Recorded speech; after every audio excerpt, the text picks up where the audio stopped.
What up? All right, let's do a quick retrospective on the first start that you just saw. So of course Grant came over yesterday night to help sort through the Link ECU, and then of course got this thing running again, which is a major and huge accomplishment. For anybody who's done something like this similar, you know how big of a feat it is to actually get the engine running again, because when you change and modify so many different things, it becomes very hard and difficult, and there's a lot of variables that you have to overcome to at least get the engine going again. So that's a huge check off the list for sure. And the reason why I say that is because this is no longer a stock ECU or something that has like a pre-programmed or pre-tuned map in it. This is basically like a clean slate, and you have to work through that. And the fact that you change up your entire intake system and you convert to ITBs, that makes things a lot trickier. There's a lot of things you have to modify and delete. And then coupled with the fact that the engine was removed and the harness had to be put back, there's just a lot of things that could have gone wrong.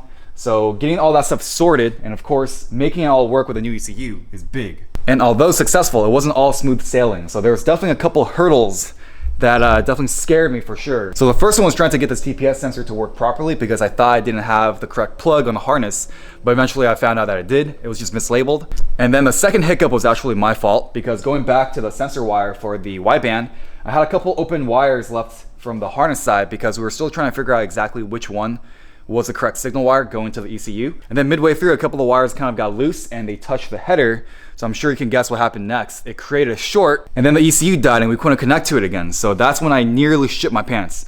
But luckily, thankfully, there was just a fuse in here that popped. So that saved the day.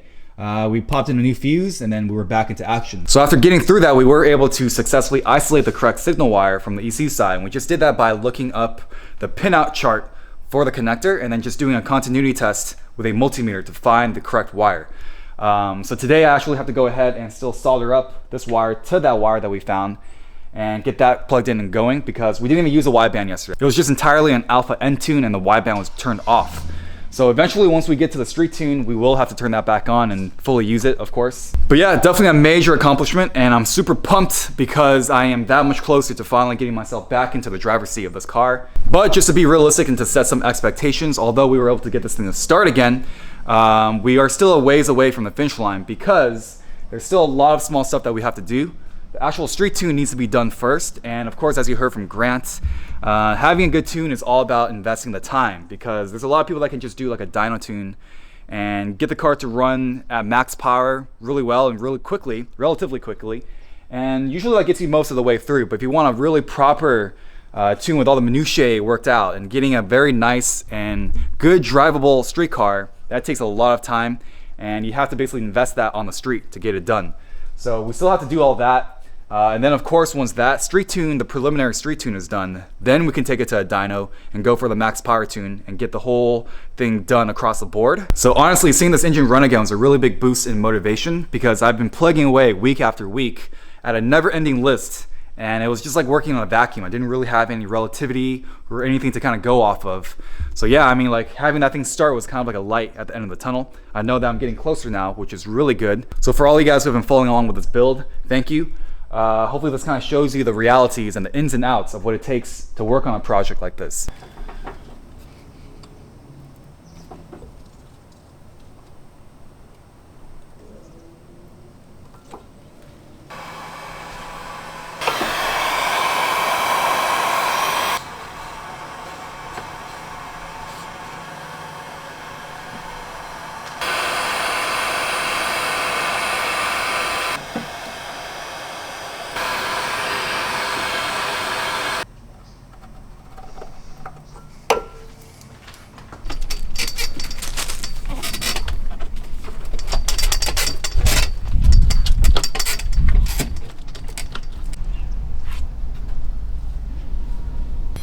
We had to cut away the old molding, huh?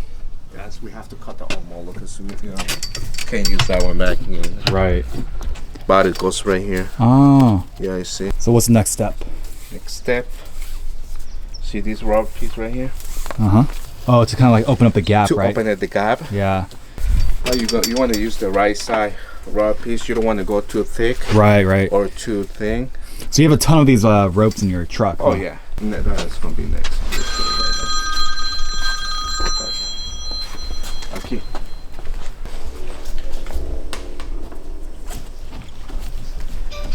Nice. I have to make Make sure the corner is in the right position. What do you think? That's good. Pretty cool. Perfect. Perfect.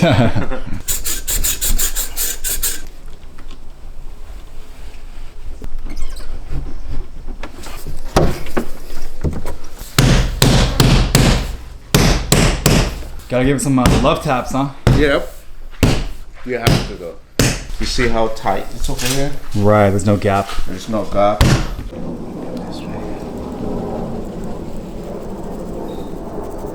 If you have any question, you can always call us at 877-227-0999 and we'll be more than happy to help Right on. you. And you serve the whole Bay Area? The entire Bay Area. Awesome. Yeah. Thanks again, Chris. Anytime. Appreciate your help. Anytime. And there you go. This hatch no longer has a gaping hole in the back.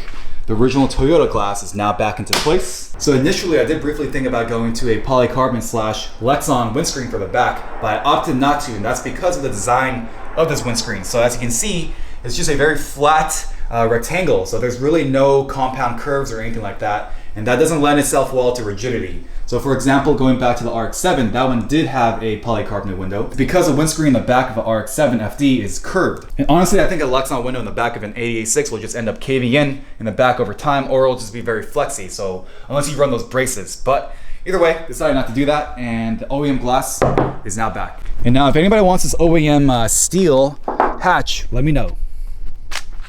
This thing is for sale. Check that out. This is a GM intake air temperature sensor with a plug and play harness that goes directly into my Beams MAF connector. So the stock Beams intake setup has a MAF and a intake air temperature sensor integrated into one thing. So this big thing right here is the MAF sensor, and the smaller probe is for the intake air. So obviously this isn't really gonna work. So for my ITV setup, I need to be able to run a specific intake air sensor. So that's what this is going to be for. And I need to figure out a bracket to mount this thing somewhere near, ideally, the velocity stacks, because you want this sensor to take in ambient engine temperatures the same as the throttle bodies would. And by the way, I got this whole thing expressed to me from Panic Wire. So while I wait for the next steps to get this thing street tuned and drivable, I figured, hey, I got some time to kill, so let's mod the car some more. So I picked up this package here from Ballot Garage, and let's go ahead and open this thing up. All right, hold on, I need to put the camera down. This is some serious tape.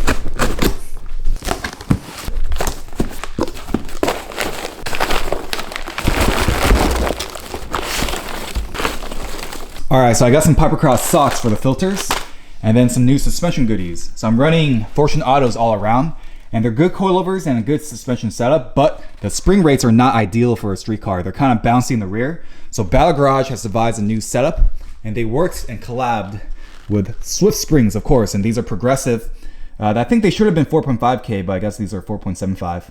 But the rears are 4.75 or 4.5 or whatever. And then I'm going to be changing on the fronts to 7K Swift springs. And then to go with the fronts as well, I picked up a set of radial bearings. Swapping out the springs for the rear is mad easy. You just have to lower each side one at a time via the strut, and then just plop in the new spring, and then put everything back together. The only sucky part is I'm gonna have to redo all my ride height adjustment again. Yep. So after hearing the exhaust, this thing is pretty loud. Maybe I should have left the silencers in. Nah. Just as the finish line was starting to get near, it's somehow, for some reason, getting farther and farther away. I wonder why.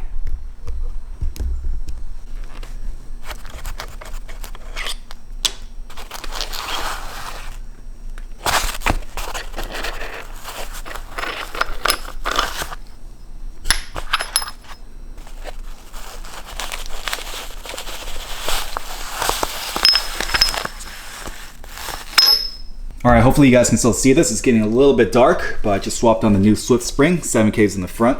And here's a look at the top perch, the old one. Basically bearingless, just a piece of aluminum. And now here's a look at the new radial bearing perch at the top. You can see how there's a built-in bearing, and then has side-to-side movement here. This will keep the road noise down.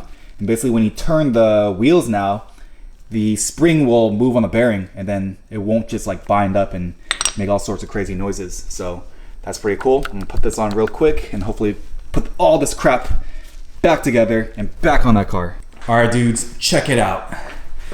Dunzo 7K springs and radial bearings installed. So this should be a really potent combo and definitely enhance the the drivability and handling of the car, and I'm definitely excited to try it out. If I ever can stop changing crap out and actually start driving it. I do need to come back sometime soon and finish up fabricating the bracket for that air intake sensor. I didn't really get a chance to finish that today, so I'll do that next time. But yeah, that is pretty much it. I'm gonna take off and let my dog get some rest and peace.